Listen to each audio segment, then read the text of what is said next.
नमस्कार, एबीपी गंगा आप देख रहे हैं। मैं हूं आपके साथ गुंजन दीक्षित। बुलेटिन की शुरुआत बड़ी खबर के साथ करेंगे। मुख्तार अंसारी के परिवार पर ईडी का शिकंजा। अब्बास अंसारी और उमर अंसारी से ईडी ने पूछताछ की है। प्रयागराज के ईडी के दफ्तर में मुख्तार के दोनों बेटों से कई घंटे की पूछताछ चली है। मनी लॉन्ड्रिंग केस में परिवार वालों का बयान दर्ज कर रही है ईडी की टीम। इससे पहले कल मुख्तार के दूसरे भाई और बीएसपी सांसद अफजल अंसारी से करीब 10 घंटे तक पूछताछ चली थी। मुख्तार के बड़े भाई सिबगतुल्लाह अंसारी और विधायक भतीजे शोएब अंसारी से भी ईडी पूछताछ कर चुकी है। नवंबर 2021 में बांदा जेल जाकर मुख्तार अंसारी से ईडी पूछताछ कर चुकी है। ईडी ने मार्च 2021 में मुख्तार अंसारी के खिलाफ मनी लॉन्ड्रिंग का केस दर्ज किया था। 2020 में जाली दस्तावेज तैयार कर सरकारी जमीन पर कब्जे का मुकदमा भी पहले से दर्ज है। लखनऊ में धोखाधड़ी कर संपत्ति अर्जित करने, धोखाधड़ी कर विधायक निधि निकालने का भी केस दर्ज है। मोहम्मद मोइन हमारे संवाददाता ज्यादा जानकारी के साथ जुड़ गए हैं। मोहम्मद मोइन, एक बार फिर से मुख्तार अंसारी और उनके परिवार पर ईडी का शिकंजा।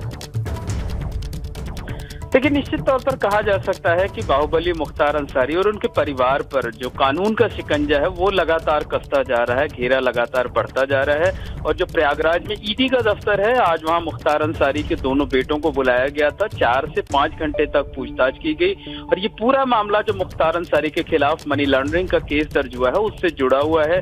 जो ईडी की टीम है वो लगातार जो है वो मुख्तार अंसारी के परिवार वालों को बुला रही है, उनसे पूछताछ कर रही है और उनसे खासकर जो आमदनी के स्रोत हैं उनके बारे में जानकारी हासिल की जा रही है।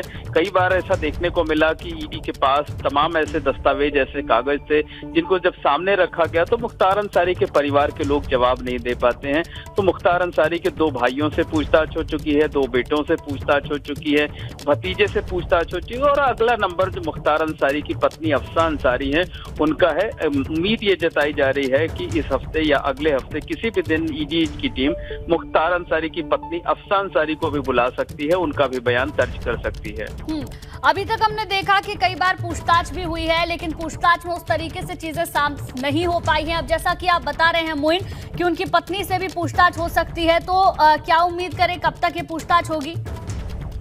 देखिए, उम्मीद ये जताई जा रही है कि मुख्तार अंसारी की पत्नी अफसा अंसारी से अगले 1 हफ्ते के अंदर पूछताछ की जाएगी। और जो ईडी के सूत्र हैं वो हमें ये जानकारी दे रहे हैं कि परिवार के लोग संतोषजनक जवाब नहीं दे पाते हैं।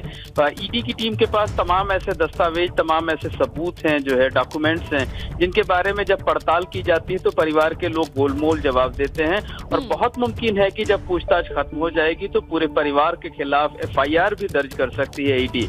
यानी मुख्तार अंसारी के परिवार पर जो कानूनी शिकंजा है वो आने वाले दिनों में और कसा जाना लगभग तय माना जा रहा है। ठीक है मोइन, बहुत बहुत शुक्रिया आपका जानकारी के लिए।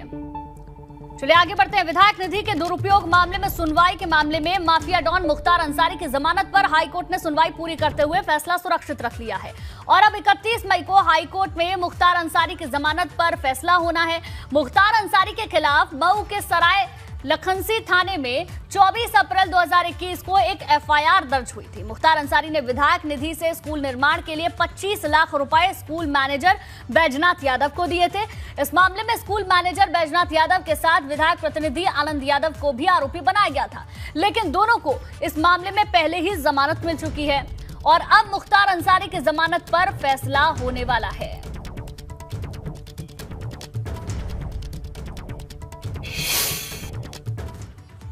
27 महीने से जेल में बंद आजम खान जब अपने घर पहुंचे तो प्रेस कॉन्फ्रेंस कर इशारों में अपने विरोधियों पर एक के बाद एक कई बार किए।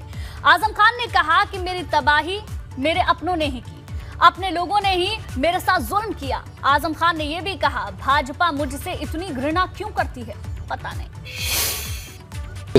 इस वक्त मेरे लिए बीजेपी, बहुजन समाज पार्टी या कांग्रेस इसलिए बहुत बड़ा सवाल नहीं है क्योंकि ये मेरे परिवार पर, मेरे लोगों पर हज़ारों की तादाद में जो मुकदमे दायर किए हैं उनमें बस मैं ये कह सकता हूँ कि मेरी तबाहियों में मेरा अपना हाथ है। मेरे अपने लोगों का बड़ा कंट्रीब्यूशन है और बस मालिक से दुआ है कि उन्हें सद्बुद्धि आए। इस वक्त मेरे लिए बीजेपी, बहुजन समाज पार्टी या कांग्रेस इसलिए बहुत बड़ा सवाल नहीं है क्योंकि ये मेरे परिवार पर, मेरे लोगों पर हज़ारों की तादाद में जो मुकदमे दायर किए हैं उनमें बस मैं ये कह सकता हूँ कि मेरी तबाहियों में मेरा अपना हाथ है। मेरे अपने लोगों का बड़ा कंट्रीब्यूशन है और बस मालिक से दुआ है कि उन्हें सद्बुद्धि आए। आजम खान यही नहीं रुके, उन्होंने यहाँ तक कहा कि सीतापुर जेल में जब दारोगा उनका बयान लेने के लिए जेल आए थे तब उन्होंने कहा था कि आप पर बहुत मुकदमे दर्ज हैं, आप भूमिगत रहिएगा नहीं तो एनकाउंटर हो सकता है। हाँ, ये अलग बात कि जब दरोगा जी हमारा बयान लेने के लिए जेल में गए तो उन्होंने बहुत तारीफ करी कि आपने बड़ा अच्छा शहर बनाया है, यूनिवर्सिटी बड़ी अच्छी बनाई है, हमदर्दी जाहिर की और ये भी कहा कि आप जब रामपुर आएँ ज़मानत पर तो कोशिश करिएगा कि भूमिगत रहें, आप पर इतने मुकदमे हैं कि आपका इनकाउंटर भी हो सकता है। तो जब ये थ्रेटनिंग मुझे जेल में मिल सकती है उसके बाद तो फिर कोई अपना कोई पराया रह ही नहीं जाता। मेरी तबाहियों में मेरा अपना हाथ है। हम पर मुकदमे कायम कराने वाले लोगों में कौन लोग हैं? सबसे पहले 8 मुकदमे हम पर कायम हुए और उन्होंने ये कहा कि आज़म खान ने जबरन हमसे ज़मीनें छीन ली। उन 8 लोगों ने हम पर मुकदमे किए यहाँ सिविल कोर्ट में। उन 8 लोगों के पेमेंट चेक से किए गए थे और जो ज़मीनें 2000 रुपये बीघा की भी नहीं थी वो सारे लोग मुकदमे हार गए और हमसे लिए हुए पैसे से उनमें से बेशतर ने 2-2 हज किए। अगर 2 बीघा ज़मीन थी तो 8 बीघा ज़मीन खरीद ली, तो सारे लोग मुकदमे हार गए। ज्ञानवापी मस्जिद विवाद के मामले को सुप्रीम कोर्ट ने वाराणसी की जिला अदालत को ट्रांसफर कर दिया। कोर्ट ने सुनवाई के दौरान कहा कि हम जिला जज पर सवाल नहीं उठा सकते, उनके पास 25 सालों का अनुभव है।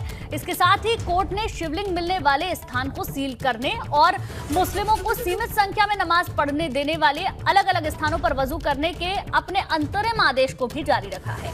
कोर्ट ने कहा कि 17 मई को लागू किया गया यह आदेश 8 सप्ताह यानी कि 17 जुलाई तक लागू रहेगा। उसके बाद ही इस मामले की शीर्ष अदालत में सुनवाई होगी। वहीं वाराणसी जिला कोर्ट में अब 6 जुलाई को ज्ञानवापी मामले की सुनवाई शुरू होगी। मुस्लिम पक्ष का ये कहना था कि जो हमने सूट फाइल किया है वो मेंटेनेबल नहीं है, वो सूट चल नहीं सकता है। उसके लिए उन्होंने 7/11 की एप्लीकेशन डाली थी, मतलब इसको इमीडिएटली रिजेक्ट किया जाए। तो कोर्ट ने कहा है कि डिस्ट्रिक्ट जज वाराणसी उसको कंसिडर करेगा। वहीं इस पूरे मामले को लेकर सियासत भी अब तेज हो गई है। इस बीच भाजपा सांसद सुब्रत पाठक ने चेतावनी दी है कि ज्ञानवापी के लिए महाभारत होगी। इसके साथ ही अखिलेश यादव पर हमला भी उन्होंने बोला। ज्ञानवापी मस्जिद मामले में आज सुप्रीम कोर्ट में सुनवाई होनी है, लेकिन जिस तरीके से वहां पे जो तमाम सारे कोर्ट कमिश्नर हैं उन्होंने अपनी रिपोर्ट सबमिट कर दी है और बताया जा रहा है कि वहां पे मस्जिद के अंदर कई सारे हिंदू धार्मिक देवताओं के प्रतीक मिले। हमारे साथ बातचीत की मौजूद है कन्नौज से सांसद सुब्रत पाठक जी। सर, जिस तरीके से कोर्ट कमिश्नर ने रिपोर्ट पेश की उसमें बताया गया है कि मस्जिद के अंदर कई सारे हिंदू धर्म चिन्ह मिले हुए हैं। नहीं, देखो, ये रिपोर्ट पेश की तो जो है तो मिलेगा ही मिलेगा, उसमें कोई कहने की बात नहीं। कोर्ट ने आज सर्वे कराया, आज लोगों को जानकारी हो रही है, लेकिन हम लोग तो हमेशा से सुनते हुए आ रहे हैं कि वहाँ के ऊपर इस बात के प्रमाण भी हैं कि वहाँ के ऊपर बाबा विश्वनाथ का भव्य मंदिर था जिसको औरंगजेब के एक आदेश के बाद ध्वस्त किया गया था। उस आदेश की प्रतियाँ भी कहीं ना कहीं सुरक्षित हैं। लेकिन किस तरीके से अब रास्ता अख्तियार किया जाएगा कि आप लोग फिर से उसको ज्ञानवापी मस्जिद में जो शिवलिंग मिला है या जिस तरीके से तमाम सारे चिन्ह मिले उसे फिर से हिंदू धर्म के प्रतीक को साथ जोड़ा जा सके? देखो, महाभारत क्यों हुई थी सब जानते हैं। अगर 5 गांव दे दिए होते अगर कौरवों ने पांडवों को, तो शायद ये स्थितियां नहीं आई होती। अगर आप लोग महाभारत करेंगे, आपने महाभारत का जिक्र किया, अगर कुछ ऐसा नहीं होता तो क्या आप लोग महाभारत करेंगे? हम क्यों महाभारत करेंगे? महाभारत तो परिस्थितियां कराती हैं। अब जो इस प्रकार से अगर कट्टरपंथी जिन्होंने इस्लाम के नाम पर देश भी अलग कर लिया, उसके बाद हमारे लगातार आस्था को अपमानित भी करोगे, हमारे भगवान शिवलिंग के ऊपर आप वजू करोगे, माने कुल्ला करोगे, वहाँ के ऊपर अपने हाथ और पैर धोगे और उसके बाद हम बर्दाश्त करते रहेंगे। माने आप वहाँ पाकिस्तान में यदि इस निंदा हो जाए तो कोर्ट के माध्यम से भी हत्या और उसके बाद में लोकल का व्यक्ति के भी द्वारा हत्या। यहाँ मोहम्मद साहब के लिए अगर कोई प्रश्न उठा दिया तो उसका तिवारी की लखनऊ में जाकर गला रेत कर हत्या। तो तुम्हारे धर्म के ऊपर बात आएगी, तुम यह करोगे, हमसे उम्मीद करोगे हम भाईचारा निभाने वाला नहीं। सर, सांसद समाजवादी पार्टी के शफीकुर रहमान बारगू ने कहा कोई मस्जिद ले नहीं सकता है, वहीं ओवैसी ने भी कहा है कि ज्ञानवापी कोई ले नहीं सकता है। शफीकुर रहमान को हमारी सलाह है कि उन उम्र के आखिरी पड़ाव पे हैं, कब कब्र में चले जाएं ईश्वर जानता है। तो मुझे लगता है कि बातें ऐसी ना करें जैसे अमेरिका से रेसलिंग जीत कर आए हों। वैसे भी कह रहे हैं कि कोई मस्जिद ले नहीं सकता। ये तो वो पहले भी कह रहा था, 370 पर भी कह रहे थे। वो कह रही थी महबूबा कि खून की नदियाँ बहेंगी, एक पत्ता भी हिला। राम मंदिर अगर फैसला आया न्यायालय में, पता नहीं क्या हो जाएगा, दंगा हो जाएगा, पत्ता भी हिला। अब दंगाई जानता है कि बुलडोजर चला के मकान गिरा दिया जाता है, नीलाम कर दी जाती है ज़मीन। प्रश्न कपिल सोलंकी के साथ अविनाश तिवारी, एबीपी गंगा, दिल्ली। आज से उत्तर प्रदेश में विधानमंडल की कार्यवाही पूरी तरह से पेपरलेस हो गई। आज लोकसभा अध्यक्ष ओम बिरला ने विधान भवन पहुंचकर ई विधान प्रणाली का उद्घाटन किया। इस दौरान मुख्यमंत्री योगी आदित्यनाथ भी सदन में मौजूद रहे। लोकसभा अध्यक्ष ओम बिरला ने ई विधान प्रणाली के प्रशिक्षण कार्यक्रम में विधानसभा सदस्यों को संबोधित करते हुए कहा कि विधानमंडल का मूल काम कानून बनाना है। उन्होंने इस बात पर चिंता जताई कि कानून बनाने में विधानमंडल सदनों में चर्चा और संवाद में कमी आ रही है। और इस मौके पर मुख्यमंत्री योगी आदित्यनाथ ने कहा कि तकनीक के इस्तेमाल से 25 करोड़ जनता के जीवन में सकारात्मक बदलाव लाया जा सकता है। विधानसभा में ई विधान लागू किए जाने पर सीएम योगी ने कहा कि सरकार के मंत्रियों और विधानसभा सदस्यों को भी टेक्निकल ट्रेनिंग और तकनीक का ज्यादा से ज्यादा इस्तेमाल करने का सुझाव दिया। होने के बाद हम इस पूरी विधानसभा को फेज वाइज पेपरलेस बनाने के साथ ही जो हार्ड कॉपी हमारे पास आती थी उस व्यवस्था को धीरे धीरे करके समाप्त करते हुए हम लोग एक समय आएंगे कि हमारा माननीय जनप्रतिनिधि, माननीय विधायक अपने टैबलेट या अपने सारे कार्यक्रमों को ई विधान के माध्यम से ही जोड़ करके उसने अपनी सीट पर बैठा। और सबसे अच्छी व्यवस्था ये होगी कि वह अपनी सीट पर आके बैठेगा और वहीं से उसकी सारी गतिविधियां उसके माध्यम से देखने को मिलेंगी। वहीं बजट सत्र से पहले भाजपा ने विधान परिषद में सदन के नेता का बदलाव किया। पार्टी के सीनियर नेता और जल शक्ति मंत्री स्वतंत्र देव सिंह विधान परिषद में सदन के नेता होंगे। पूर्व डिप्टी सीएम दिनेश शर्मा की जगह अब स्वतंत्र देव सिंह को सदन का नेता नियुक्त किया गया है। वो फिलहाल भाजपा के प्रदेश अध्यक्ष भी हैं। इस बीच बजट सत्र के दौरान सदन की कार्यवाही सुचारू संपन्न कराने के लिए विधान परिषद के सभापति कुंवर मानवेंद्र सिंह ने सर्वदलीय बैठक बुलाई। ये बैठक 22 मई को बुलाई गई है। हम आपको फिर बता दें कि यूपी विधानमंडल का बजट सत्र सोमवार 23 मई से शुरू होने जा रहा है। दूसरी बार सत्ता में आने के बाद योगी सरकार की तरफ से ये पहला बजट पेश किया जाएगा।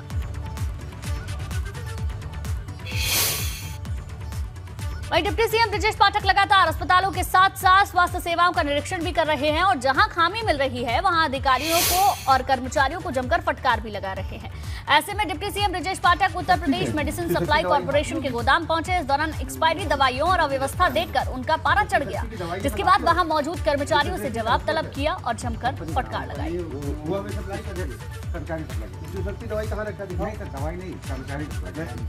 कौन चीज रखने जा रहे थे बताओ? अभी क्या उठाने जा रहे थे? आपको देख के पूरा नहीं तो जा रहे नहीं, कहाँ ले जा रहे थे? घर पे। एबीपी गंगा ने डिप्टी सीएम ब्रजेश पाठक से बातचीत भी की। उन्होंने कहा कि जो भी अफसर दोषी होंगे उनके खिलाफ कड़ी कार्रवाई की जाएगी। उत्तर प्रदेश के उप मुख्यमंत्री और स्वास्थ्य विभाग की जिम्मेदारी संभाल रहे ब्रजेश पाठक लगातार एक्शन में हैं। कभी अस्पतालों में जाते हैं, औचक निरीक्षण करते हैं, छापा मारते हैं। तो आज Uttar Pradesh medical supply corporation का जो ऑफिस है वहां पर पहुंचे और तकरीबन 16.5 करोड़ की जो दवाइयां हैं वो उन्हें एक्सपायर्ड मिली। अब ऐसे अफसरों के खिलाफ कार्रवाई के लिए उन्होंने निर्देश दिया। ब्रजेश जी, आज आप जब गए, पहले आप अस्पतालों में जा रहे थे, आज आप पहुंचे मेडिकल कॉर्पोरेशन जो सप्लाई करता है पूरे प्रदेश में दवा, वहाँ भी बहुत सारी मात्रा में दवाइयाँ एक्सपायर्ड मिली। सर, जब विभिन्न अस्पतालों में हम निरीक्षण में जा रहे थे तो ये पाया गया कि दवाइयाँ समय पर मरीजों को नहीं उपलब्ध हो पा रही थी। तो पता चला कि मेडिकल सप्लाई कॉर्पोरेशन समय से दवाइयाँ नहीं उपलब्ध करा रहा। तो वहाँ हम देखने गए थे गोदाम में क्या पोजीशन है। तो वहाँ पर जो उनके पोर्टल पर जहाँ पर पूरी दवाइयों की जानकारी दर्ज होती है, जब चेक किया तो 16 करोड़ 40 लाख के लगभग की दवाइयाँ एक्सपायर्ड उनके स्टॉक में मिली। पूरे प्रकरण की उच्च स्तरीय जांच के आदेश दिए गए हैं। 3 दिन में प्राथमिक रिपोर्ट आ जाएगी और जिसकी भी जिम्मेदारी बनेगी उसके खिलाफ हम कार्रवाई करेंगे। प्रथम दृष्टया ये तो लापरवाही है, क्योंकि दवाइयों की अगर कमी नहीं है, वहाँ दवाइयाँ हैं पर अस्पतालों में नहीं पहुँच रही, ये तो लापरवाही। ये लापरवाही भी है और ये कि हो सकता है षड्यंत्र भी हो। हम पूरे प्रकरण की जाँच कराएंगे और 3 दिन में हमने प्राथमिक रिपोर्ट मांगी। तो ये आपने सुना, क्या कहना है उप मुख्यमंत्री ब्रजेश पाठक का। साफ तौर पर कह रहे हैं कि जिस तरीके से लापरवाही हुई उसमें 3 दिनों में रिपोर्ट मांगी गई है और जो भी इस पूरे मामले में दोषी होगा उसके खिलाफ कड़ी कार्रवाई की जाएगी। कैमरा से जीतन के साथ अनुभव शुक्ला, एपी का लखनऊ। बड़ी खबर मिल रही है, कानपुर में ट्रैफिक पुलिस कर्मी से टिकट का पैसा मांगना भारी पड़ा है। ई बस के कंडक्टर को ट्रैफिक सिपाही ने उसके साथ मारपीट की है। ट्रैफिक सिपाही की गुंडाई का वीडियो अब वायरल हो रहा है। मामला स्वरूप नगर थाना क्षेत्र के गोल चौराहे का बताया जा रहा है। ये देखिए तस्वीरें आपको दिखा रहे हैं किस तरीके से ट्रैफिक सिपाही की गुंडाई यहां पर सामने आई है और किस तरीके से सिपाही बदसलूकी करता हुआ इस युवक के साथ नजर आ रहा है।